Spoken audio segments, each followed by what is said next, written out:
What's up, everybody? How you doing today? So I just want to report that the security Android updates for the Realme X2 Pro. This is my daily driver, as you know, for about 3 years right now, has been stopped. So I don't get any more security update, any more software update for the Realme X2 Pro. And it seems that it's time for me to say goodbye to this phone because in an Android world, it's very important to have a security update for your phone to keep going, with the what's happening in the technology world and security world, of course. It's a great phone, to be honest with you. One of the best aspects of it is the screen and the headphone jack. There is not much phones right now with these such spec. So I'm gonna miss this phone, to be honest with you. Like I'm used to work with it. It has a Snapdragon 855 plus. It's old SoC. However, there are many options right now. There is a very good discounts on the Oppo Find X2 Pro, which is a fully upgraded version of the Realme X2 Pro, and it has a security update until 2024, like March 2024. So I might actually flip this phone and sell it and get some, like, the Find X2 Pro.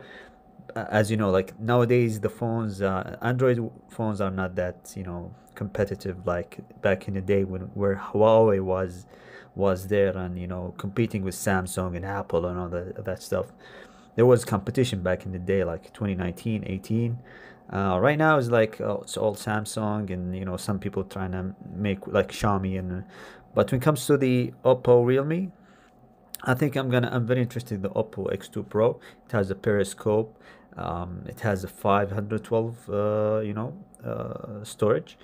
It has 12 gigabyte of RAM. It has a lot of good things with the Find X2 Pro, to be honest with you. Even the main sensor is one point.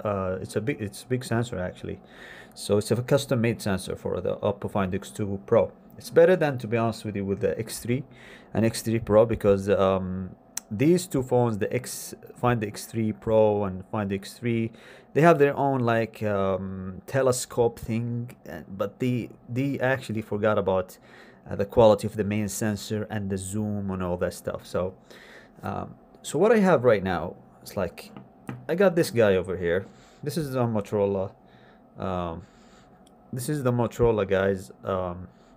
Moto 20 Pro and Edge 20 Pro, excuse me.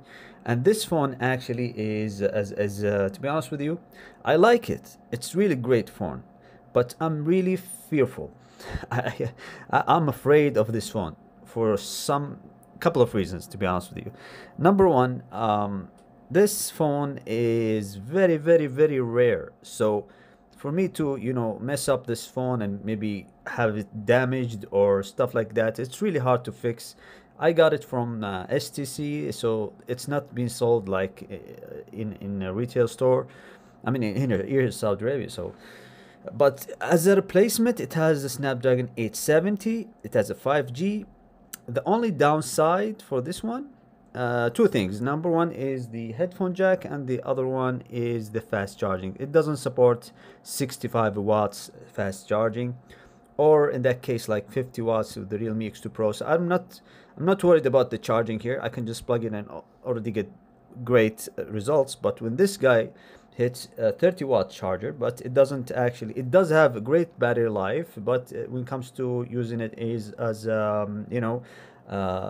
like if you want to charge it fast, that's the problem. But the beautiful thing about this, it has 108 megapixel main sensor. It has an 8 megapixel periscope lens here. Let me show you this periscope lens. So it's a beautiful periscope. It's a small one, and it's good. Actually, it's a 5x.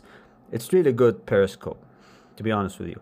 But it's not. I don't think it competes with others like Samsung and all these other periscopes. It's a really good periscope, and we have ultra wide lens over here. Now it's not sophisticated software here when it comes to the camera. It's just point and shoot, zoom, and ultra wide and video. It doesn't have this 21:9 aspect ratio, cinematic stuff. No, you don't want to gonna find this here. It's like mid-ranger. This is a mid-ranger phone. coupled with a little bit of flagship aspects like the periscope lens and all that stuff. I believe the good news here is that I have the Gcam, and Gcam here does work with the three cameras, the periscope and the ultra wide and the main camera. So that's a good news for me if I want to switch to the Motorola. And the software experience actually is kinda good. Sometimes there are some bugs, and I found these bugs. Sometimes it's user experience, so I have to think about these aspects. Now I have this case over here. This is for the Motorola. It's a good case actually, but as you can see, it's flat on the sides, which I don't like. I like the curvature. It's easier to hold, and in that case, it is here. There is curvature as you can see, but then you have this flat line and fingerprint scanner, so it's actually it's actually good, no problem with it. But anyways, one more thing that I wish I had here is the dual speaker. Like, I'm used to this amplifier. It's crazy. This speaker, these speakers are crazy with the Realme X2 Pro. Dual speakers, Dolby Atmos, dual amplifiers. Like, you cannot compete with that. And with the Motorola, you have only single speaker on down here. Yeah, that's it, guys. It's a beautiful phone. I'm still thinking about either I get the the Oppo Find X2 Pro and flip my phone and get buy that stuff, or just switch and put my SIM card here. I need to think about it. Let me know what you think in the comment section below.